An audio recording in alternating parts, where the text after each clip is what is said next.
الحمد للہ رب العالمین والعاقبۃ للمتقین والصلاة والسلام علی سید الانبیاء والمرسلین اعوذ باللہ السمیع العلیم من الشیطان الرجیم من ہمزہ ونفخہ ونفثہ بسم اللہ الرحمن الرحیم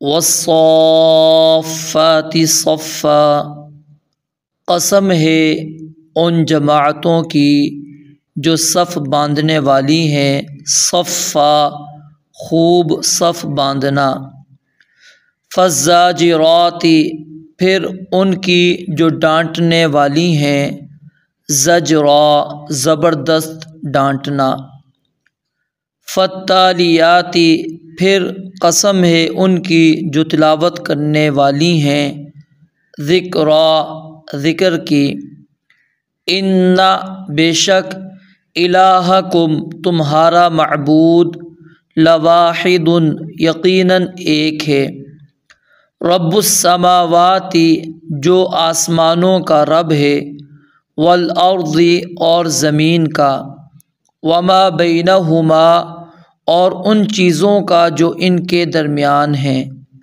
ورب المشارق اور تمام مشرقوں کا رب ہے، انا بے شک ہم نے زینا مزین کیا السماء الدنیا آسمان دنیا کو، بزینۃ الکواکب ایک انوکھی زینت کے ساتھ جو ستارے ہیں، وحفظا اور خوب محفوظ کرنے کے لیے، من کل شیطان مارد ہر سرکش شیطان سے، لا یسمعون وہ کان نہیں لگا سکتے، الی الملأ الاعلی اوپر کی مجلس کی طرف، ویقذفون اور ان پر پھینکے جاتے ہیں،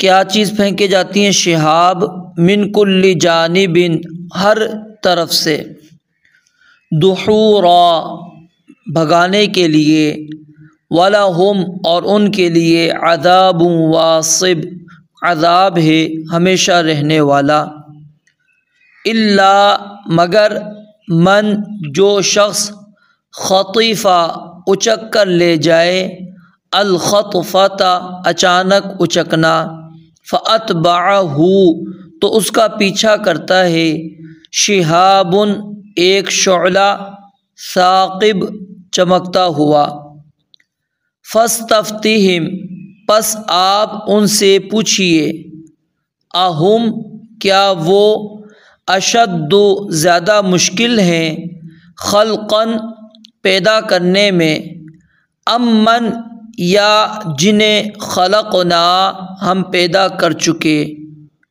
انا بے شک ہم نے خلقناہم انہیں پیدا کیا، من طین لازب ایک گارے سے، لازب جو چپکنے والا تھا، بل عجبت بلکہ آپ نے تعجب کیا، ویسخرون اور وہ مذاق اڑاتے ہیں، وَإِذَا اور جب ذُکِّرُوا انہیں نصیحت کی جائے، لا یذکرون تو وہ قبول نہیں کرتے، وَإِذَا رَأَوْا اور جب دیکھتے ہیں، آیةً کوئی نشانی، یستسخرون تو خوب مذاق اڑاتے ہیں، وقالوا اور کہتے ہیں، ان ھذا نہیں ہے یہ، الا مگر سحر مبین واضح کھلا جادو، اذا متنا کیا جب ہم مر گئے، وکننا اور ہو گئے، ترابا مٹی، وعظاما اور ہڈیاں، انا لمبعوثون کیا واقعی ہم ضرور اٹھائے جانے والے ہیں، او آباؤنا الاولون اور کیا ہمارے پہلے باپ دادا بھی، قل کہہ دیجئے، نعم ہاں، وَأَنْتُمْ دَاخِرُونَ اور تم ذلیل ہوگے۔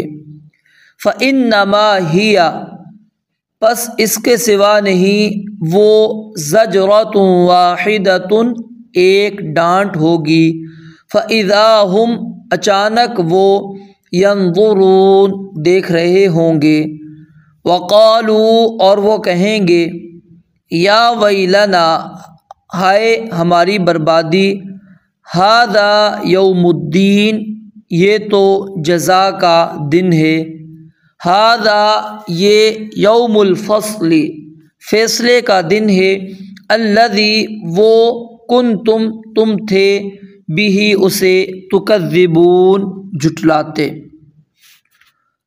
سورہ صافات مکی صورت ہے اور قرآن مجید کی 37ویں صورت ہے، اور اس میں 5 رکوع، 182 آیات، 865 الفاظ، 3790 حروف ہیں۔ یہ سورہ مبارکہ مضامین کے لحاظ سے واضح ہوتا ہے کہ یہ مکہ مکرمہ کے درمیانی جو زمانہ تھا اس کے اندر اس کا نزول ہے، کیونکہ انداز بیان اس چیز کو واضح بیان کر رہا ہے کہ مخالفت پوری شدت کے ساتھ موجود ہے، اور نبی علیہ الصلاۃ والسلام اور آپ کے اصحاب وہ نہایت دل شکن حالات سے سابقہ ان کو پیش ہے۔ تو اس سے یہی معلوم ہوتا ہے کہ یہ صورت جو ہے درمیانی جو مکہ کا دور ہے اس کے اندر اس کا نزول ہے۔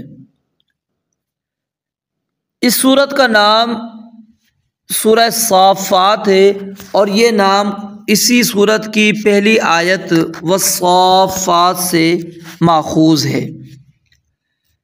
اس صورت کے اندر اللہ رب العالمین نے جو اہم مضامین بیان کیے ہیں وہ کیا ہیں؟ اہم نکات۔